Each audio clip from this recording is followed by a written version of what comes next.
Bismillahirrahmanirrahim.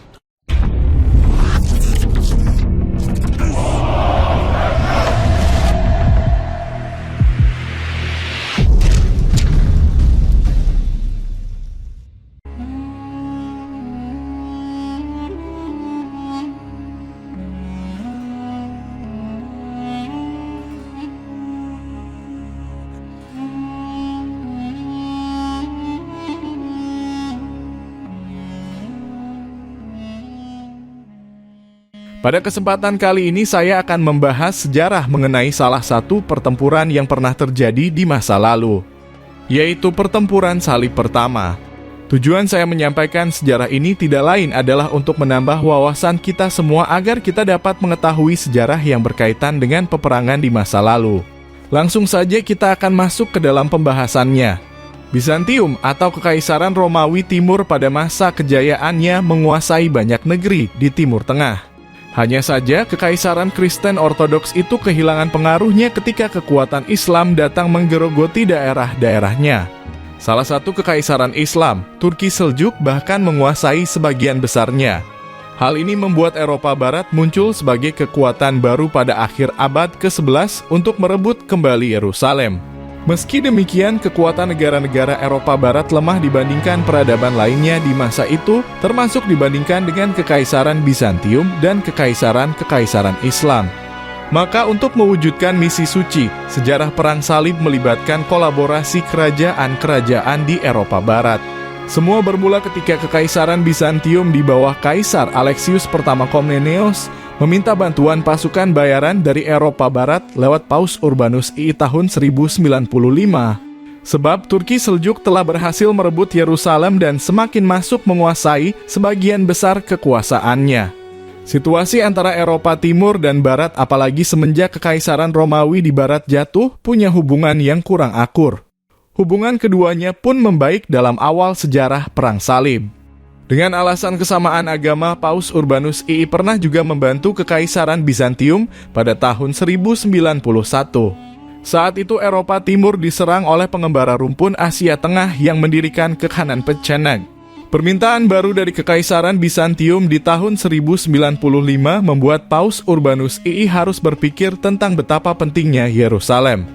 Orang-orang Kristen harus berupaya melindungi situs-situs penting seperti makam Yesus Kristus. Inilah yang menjadi motivasi awal dalam sejarah Perang Salib. Maka Paus Urbanus II segera datang dalam pertemuan Dewan Clermont di Prancis pada November 1095.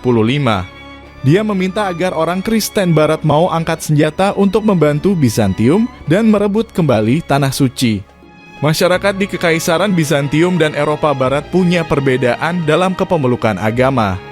Eropa Barat lebih cenderung dipengaruhi oleh kekristenan Katolik, sementara di Bizantium cenderung Kristen Ortodoks.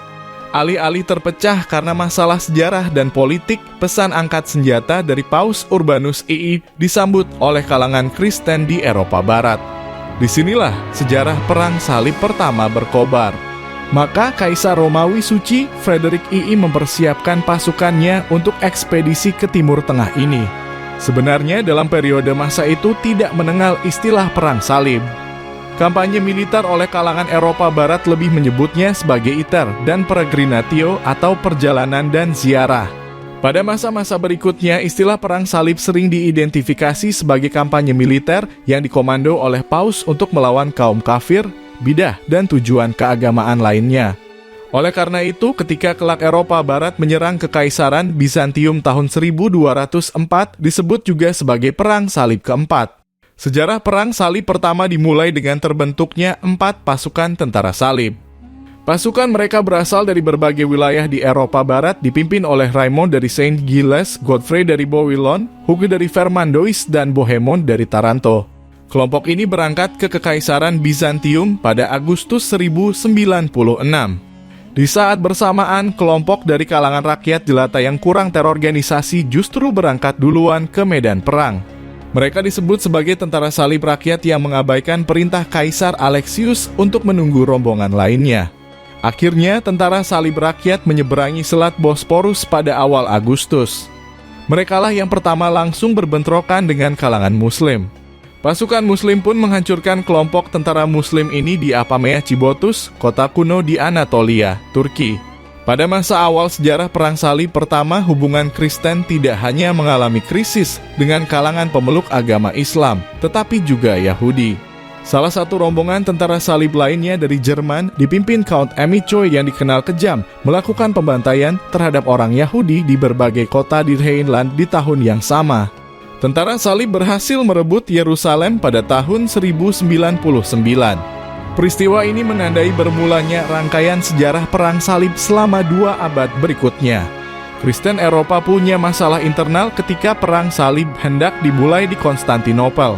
Kaisar Alexius meminta agar para pemimpin tentara salib bersumpah setia kepadanya dan mengakui otoritas atas tanah apapun yang berhasil diambil kembali dari Turki Seljuk.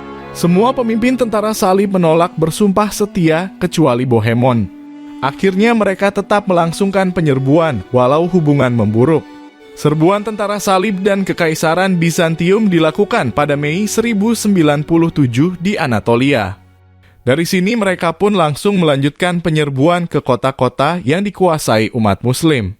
Berangsur-angsur mereka merebut Antioquia, Suriah sebulan berikutnya. Mereka mulai memasuki Palestina pada 1099. Yerusalem saat itu dikuasai oleh Kekaisaran Fatimiyah Mesir, Kekaisaran Islam Syiah. Tentara salib kemudian berkemah pada Juni. Mereka selanjutnya memaksa gubernur kota Yerusalem untuk menyerah saat terkepung. Kota itu pun dikuasai tentara salib pada pertengahan Juli dengan cara yang kejam.